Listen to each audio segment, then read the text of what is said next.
Have you ever thought about how a single forgotten setting on your phone could hand a complete stranger the key to your entire life? Not just your messages or your photos, but your friendships, your routines, your trust, everything. That's exactly what happened to me. And even now, months later, I still can't walk into a gym without wondering if someone is quietly watching me. 3 months before everything fell apart, I signed up for a local gym. I'd never really been into fitness before, but I wanted to get healthier and establish a routine. At first, it felt like any ordinary gym. Bright lights, rows of treadmills, the steady clank of weights, televisions mounted on the walls playing muted sports highlights, and the familiar mix of sweat and disinfectant hanging in the air. It became part of my weekly schedule. Like most people, I always worked out wearing wireless headphones. The old wired ones constantly snagged on equipment, so Bluetooth earbuds were a lifesaver. There was just one odd thing about them. Whenever I wandered too far away from my phone, the music would begin to crackle with heavy static before disconnecting altogether. It had happened a few times whenever I'd leave my phone on a machine while walking to refill my water bottle. The static had become an unmistakable warning that I'd moved out of range. One evening, I stayed later than usual. The gym was almost empty by then. Most of the machines stood unused, and every sound echoed across the large room. The hum of fluorescent lights almost seemed louder than the music pumping through my headphones. I was finishing a set on one of the seated leg machines, counting every painful repetition in my head. My legs burned as I pushed through the final few reps. Then the music suddenly began to hiss. Static. A second later, my headphones announced, disconnected from phone. At first, I barely reacted. I figured I'd somehow wandered too far away. Then I reached toward the tray on top of the machine where I'd left my phone. My hand touched nothing but smooth plastic. The phone was gone. For a few seconds, I simply stared at the empty compartment, convinced I had somehow forgotten where I'd placed it. I checked the floor beneath the machine, looked under nearby benches, even searched my gym bag. Nothing. A cold knot formed in my stomach. The gym was nearly deserted. Besides the employees behind the front desk, only 2 other people were still there. One was an overweight man dripping with sweat as he slowly wiped down equipment. The other sat across the room on another machine, completely absorbed in his own phone with earbuds in. If someone had taken my phone, it almost had to be one of them. I walked over to the man sitting with his phone. He looked annoyed before I'd even spoken. Pulling one earbud out, he stared at me impatiently. Trying to keep my voice steady, I asked, "Did you take my phone?" He didn't answer immediately. He just looked at me with an expression that felt almost insulting. Finally, he said, "No." His tone was cold and dismissive. I asked if he'd seen anyone walk past my machine. He shook his head once. No. Something about the exchange felt wrong. His lack of concern, the attitude in his voice, the way he wanted the conversation over as quickly as possible. I thanked him anyway, although every instinct told me I should have challenged him further. Instead, I headed to the reception desk and explained what had happened. The employee immediately offered to review the security cameras. As he clicked through the recordings, I noticed the same rude man casually walking past us toward the exit. He never even glanced in our direction before disappearing through the front doors. Then the employee stopped the footage. He turned the monitor towards me. "There," he said quietly. The video clearly showed the man walking directly to my machine while I was exercising. He looked around several times, reached into the compartment, picked up my phone, slipped it into his pocket, and calmly walked away. There wasn't even the slightest attempt to hide what he'd done. I didn't waste another second. I sprinted outside, hoping I could still catch him before he disappeared. The car park was almost empty. He had vanished. Standing alone outside the gym, another thought hit me with far greater force than the theft itself. A few days earlier, I disabled my phone's passcode because I was tired of unlocking it every few minutes during workouts. Now whoever had stolen it wasn't locked out. He had access to everything.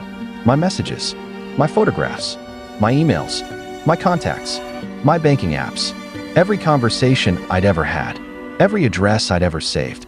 Panic replaced anger. I rushed back inside and asked the employee to pull up the man's membership information so the police could identify him. Instead, we discovered something even stranger.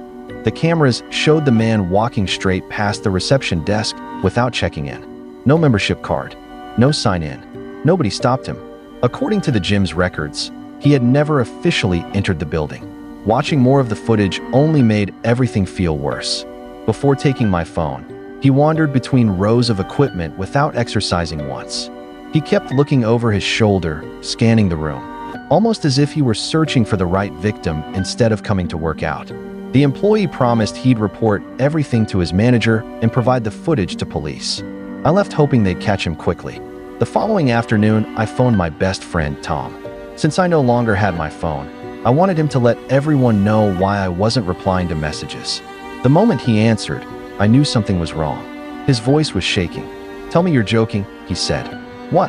You didn't really lose your phone, right?" I asked what he meant. There was a long silence before he finally spoke again. "Someone's been texting me from your number." Before I could respond, he added something that made my blood run cold. "And someone came to my house last night." 10 minutes later, he was standing in my living room with his own phone in his hand. Neither of us spoke as he opened the conversation. The messages looked exactly like something I would have written. They started casually. "Hey, can I stay at your place tonight? Had a huge fight with my parents." Tom hadn't questioned it. We'd known each other for years, and helping each other out wasn't unusual. He replied almost immediately, "Sure, just tell me when you're coming." A few minutes later, another message arrived. "I'm gonna get there really late. Can you leave the back door unlocked? I don't want to wake you." Reading those words made me feel sick. Every sentence sounded natural because the person texting had clearly read through my previous conversations. He knew how I spoke. He copied my style perfectly. Tom eventually agreed. Thinking he was doing me a favor, he unlocked the back door before going to sleep. When we reached the final message, Tom slowly lowered his phone. Then he looked straight at me. The cameras. His house had security cameras covering nearly every room. We drove there without saying much. Neither of us wanted to imagine what we were about to see. Inside his living room, we loaded the recordings. At first, everything was quiet. Then, sometime in the middle of the night, the back door slowly opened. The same man from the gym stepped inside. There was no hesitation. He moved through the house with disturbing confidence, opening drawers, searching cupboards, stuffing valuables into his pockets. He carried himself like someone who had done this many times before. He drifted from the living room into the kitchen, taking anything small and valuable he could find. Then he started walking upstairs. Neither of us breathed. The camera overlooking the upstairs hallway showed him stopping outside Tom's bedroom. He gently turned the handle. The door opened. He disappeared inside. 20 unbearably long seconds passed. Finally, he stepped back into the hallway, leaving the bedroom door hanging open behind him before quietly making his way downstairs. He remained inside the house for roughly 10 minutes before slipping back out through the same unlocked door and disappearing into the darkness. Neither Tom nor I could stop staring at the frozen image on the monitor after the recording ended. The silence in the room felt heavier than anything we'd watched. The valuables he stole could eventually be replaced. That wasn't what haunted us. What haunted us was knowing he'd stood only a few feet from Tom while he slept. To this day, we still don't know why he entered the bedroom. Maybe he wanted to make sure Tom was asleep. Maybe he was searching for something specific. Or maybe he simply wanted to see the person he'd manipulated into unlocking the door. The uncertainty has always been the most frightening part. We immediately copied the security footage and handed everything over to the police. I also returned to the gym, where the manager assured me that their surveillance recordings would be submitted as evidence as well. Between the two videos, the man's face was clearly visible. It seemed impossible that he wouldn't be identified. Days turned into weeks. Weeks became months. Every time my phone rang from a new number, I hoped it was an investigator telling us they'd caught him. That call never came. 3 months passed without a single update. No arrest. No recovered phone. No explanation. Nothing. Whoever that man was, he walked into a gym pretending to be just another customer, stole a stranger's unlocked phone, studied private conversations, manipulated someone into opening their home, quietly entered that house in the middle of the night, stole whatever he wanted, and vanished without leaving behind enough evidence for anyone to find him. Sometimes people assume the scariest stories involve abandoned buildings or haunted places. Mine began somewhere far more ordinary. A brightly lit gym filled with security cameras, employees, and other people. It only took one unattended phone and one disabled passcode for a complete stranger to step into our lives. And somewhere out there, the man who did it was never caught. That thought is the reason I never leave my phone unattended anymore, and why every burst of static in a pair of wireless headphones